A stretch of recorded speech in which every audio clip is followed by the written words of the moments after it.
Kinard, and I'm super excited to be here today. I was asked to speak on the science of marketing here at the Demand Gen Summit for Signals. So I'll start with a really brief bio just so you know who I am and what I do, and then we'll start into this amazing little topic of the science of marketing. So again, my name is Lianna. I'm originally from Honolulu, Hawaii. I moved here to go to the University of Utah. I did my undergraduate degree at the U, and then I did my graduate degree in business management. And I've been in the insurance industry for 15 years. 8 of those have been here at Buckner. So Buckner is a full-fledged insurance firm. How I would like to say it is we have 3 buckets of insurance that we sell. And if anyone thinks they have a hard marketing job, let me tell you, selling insurance is the hardest. It's a long sales process and trying to make something really cool and sexy out of insurance. So Buckner is a third generation owned insurance firm based in Salt Lake, but we do have 7 offices in multiple states across the Western United States. So today, the interesting topic of the science of marketing, I really liked this topic that they chose. I've never spoken about it before. And so this was kind of a stretch for me to start doing research and look into, is there a science behind marketing? And there is. So on a 30,000 square foot view, the science of marketing involves the application of scientific methods, which can include data analysis, behavioral psychology, and consumer behavior trends to help know what preferences are and market trends are. So I'm excited to talk about this today. We're going to go in, I think multiple people are speaking on this throughout the Demand Gen Summit. I hope that my little section, you could just learn 2 or 3 new jewels to help you with your marketing efforts. I would consider it a win. So again, we'll go right into it and I'll share with what I've learned on the science of marketing and how we use it here at our company. So first, I think there are many. I think the sciences as a whole is very large. It's very in-depth. Science, I just never excelled at it when I was in school. But so what I wanted to do was break it down. And what I found were 3 overarching sciences to me in marketing. And the first one is really understanding consumer behavior. The second being data-driven insights. We are in a data-driven world. We have data everywhere. And I do think there is a science to it. And then I'm going to finish with neuroscience and persuasion techniques. I think this is so underrated in our field.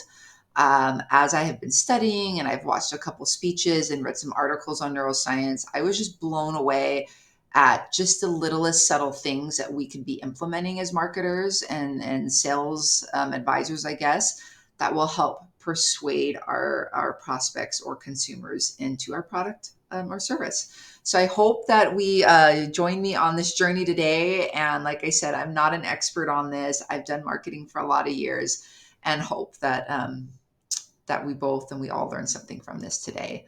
So the first kind of science bucket I wanted to go into was consumer behavior. So I really think that consumer behavior is the foundation of marketing. And I think the biggest thing for us is really understanding it. I think any great marketer needs to know their customers, right? We all need to know our customers, but more importantly, how they act and how they behave, and that we need to pay extra attention to the way that they're doing it. So I want to ask kind of a question real quick. How many times do you make a decision throughout the day? Let's think about that for a second. How many times and how many decisions do you make in a day? If you are to really think about it, we make hundreds of buying decisions every day without giving them much thought, okay? By understanding our consumer behavior, we can tailor our marketing efforts to very target specific groups, which in turn will increase our brand loyalty and identify emerging trends. So I was thinking about this the other day on things that like, what do I think about that I don't even do, right? On buy. From where I go to get gas, where I go to buy groceries, to what brand I buy in the grocery stores, to what I'm going to cook, to what we're going to do over the weekend, what I need to wear to a certain event and where I'm going to buy that certain outfit.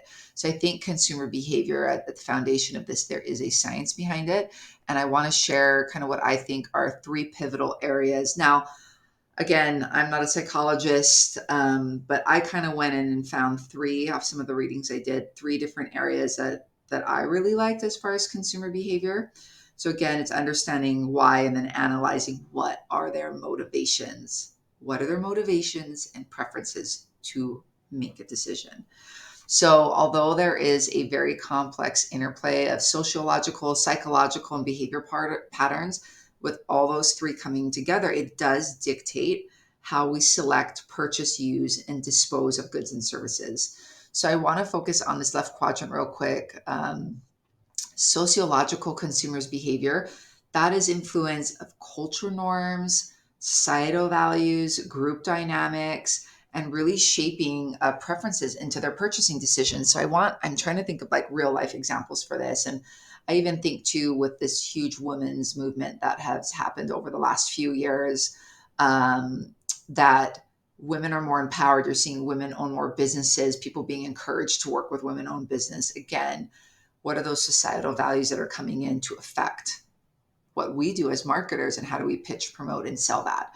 I think for psychological factors, I think of things like perception, motivation, attitudes, and emotions, and how those impact people to perceive our product or brand. And again, how that attitude or emotion is then relayed to how we market it to purchase. The last one I think that is really interesting to me is behavioral patterns. I think, I'm a mom, I have two young kids, and I kind of know how they're going to act based off what I say if they want something and we don't go, or how they're going to ask, if they're going to butter me up, if they're going to try and negotiate with me. That essentially our consumers and customers and prospects do have behavioral patterns, right? And it's our job as marketers to learn their habits, their learning processes, their situational factors, because all of those things contribute in the overall decision making process, and it creates a really unique dynamic framework in which all these individuals are interacting with each other in the marketplace, and how do we package and market it to obtain all these different consumer behaviors.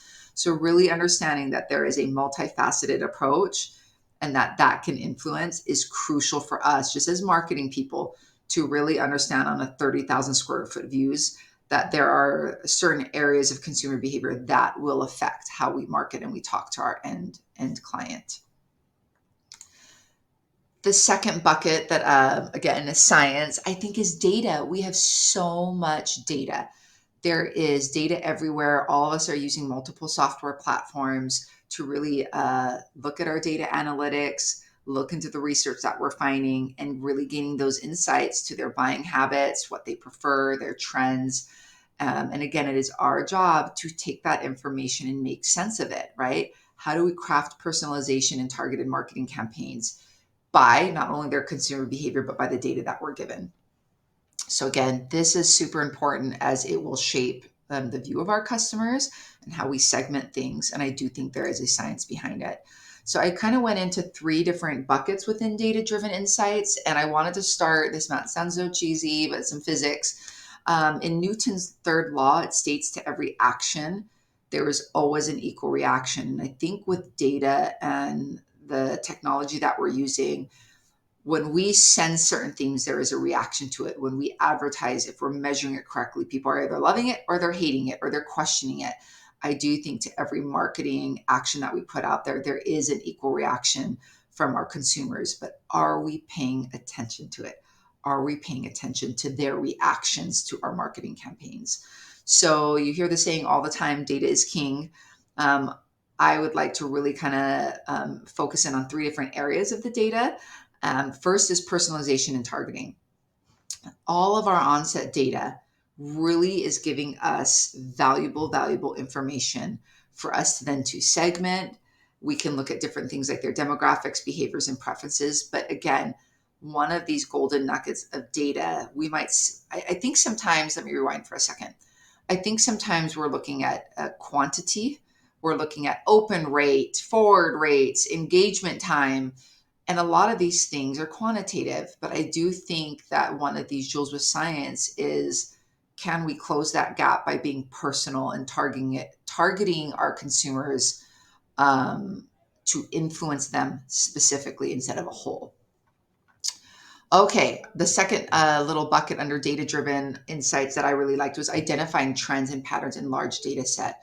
I think sometimes that we get such large data and it's easy for us to just make a generalization on this data, but how do we stay ahead and curve any of these future market trends and customer preferences by predicting what are we seeing within our data patterns that will say if this then this. So again, I really do think that there is some hidden things within data that may not be seen by the natural eye, and it is our job to help predict it based off what we're seeing. So all of this leads into, we personalize, we target, and then we start identifying it, and then what does that come out with? It really leads to improved decision making. I think in marketing, it's not as easy as actual science. If I add this and this, then it explodes. I know not to do that again. I think sometimes ours may not that be apparent as it is in real science, but I do think that the best thing that we can do with data after we've figured out consumer behavior, we've targeted, we've identified, how are we improving it? If you look at all the advances in technology, they're always making changes to get ahead of the curve, right? They're always making informed decisions and they're doing it based off of evidence. And that is what I love about data. It is scientific. It is going to show you if this, then this, and then what are we going to alter to have a better outcome, right? Or a better reaction to it. Okay, the last little golden nugget of what I think is the science of marketing is neuroscience and persuasion. I did not know much. I've heard about this. I've been in, marketing for many years. My degree is in it. Graduated a long, long time ago. But there is something about neuroscience and persuasion that I learned a lot of, and I hope the next story I share with you will kind of open your eyes to it. So, neuroscience and persuasion play a very significant role in the science of marketing, not only by providing insights into how the human brain works, but how it responds to various stimuli. And again, all it ends up doing when we learn about this is helping us be more creative and more effective on our marketing campaigns and strategies. So understanding that neurological undermining or undermining of decision making, it affects things in multiple ways. So as I was doing research on this, I found a man named Dr. Terry Wu, and he has a master's degree from Duke. He has a lot of research on how the brain controls things. And he gave a TEDx talk, and I strongly and highly recommend that you watch this TEDx talk. I'm going to share one of the few stories that he did share on how neuroscience and persuasion is very effective in marketing. This to me was such a win for me, just again, even presenting here, learning of this man and his studies. So, let's go on. Let's go on to read about his study. So in the beginning of his TEDx talk, he talks about a research study based on a wine store. So researchers found a wine store and they wanted to see if background music could influence a shopper's wine selections. And I know that sounds really silly and very minimal and like, okay, what does this have to do with the brain and your neuroscience of marketing? But what they found out was very interesting through this study. So they had two displays, a French display and a German display displaying certain wines from Germany and France. So on the days that they played German music, German wine outsold the French wine right next to it times threefold. So they're like, that's interesting. We want to see if we were to switch it, if it would do the same thing. So on the next day, they switched it and played French music. And at the end of the day, they found out that French wine outsold German wine 3-1. But the real kicker of this study that I think is fascinating is when they asked the shoppers as they left if the background music influenced their wine selection at all, 90% of the shoppers said it did not, or they didn't notice that there was music. 90% of people. So Dr. Terry Wu goes on to explain that this specific study shows that buying decisions can be influenced by something so subtle that consumers didn't even know that it influenced them. This also raised a really important question in the study. How do we make buying decisions? Is it consciously based on facts, reason, and logic? Or are we making unconscious purchases based on emotions, feelings, and intuition? So again, I think between these two different things, that was a really good example to really fine tune our marketing efforts. Think about that. Have you ever done a color theory test of what certain colors mean and the emotions or that bring out when people see those colors? We may not even know what the color yellow or blue means, but we're blasting it all over to thousands of people during emails. So again, I find that this field delves into understanding the brain's mechanisms and cognitive processes, offering us marketers insights into human behavior and decision making that we've never even really thought before. I mean, I did, and I was like, wow, what does our Pantone color really mean? Is it a soothing effect? Is it stressful? And we're sending things out about insurance and we're stressing them out because of colors we're using. Again, I really want us to focus on neuroscience studies on how the brain processes information and emotions and decision makings. And I think just to summarize, I know I'm kind of out of time, the science of marketing again, going from really understanding what shapes and molds consumer behavior. And from that, when we go and take that leap and activate that marketing campaign that we're doing, what are we doing on the follow subset of data driven insights? We're doing it, we're finding our numbers. We sent this out on this day. This is our best open rate, but are really looking into it and understanding what is the story telling us. And then from there, based on that, to finish it with neuroscience and persuasion, is there anything that we can do subliminally, unconsciously, or consciously that will help round out our marketing efforts? So I'm out of time, but I hope that some of these three, I guess, science of marketing topics either triggered you or made you think of something different. And my goal would be that you'd be able to walk away from this thinking, wow, I didn't think of that before. So I guess I want to close to homework item is to A, watch the TEDx talk by Dr. Terry Wu, and B, really go into your marketing efforts and look at the science and the base and the foundation of what you're doing. It's not just numbers and open rates, but is the conversion, is there ROI, is there science to it? And if so, what is it? Thank you so much. I would love to connect with you, hear what you thought of it.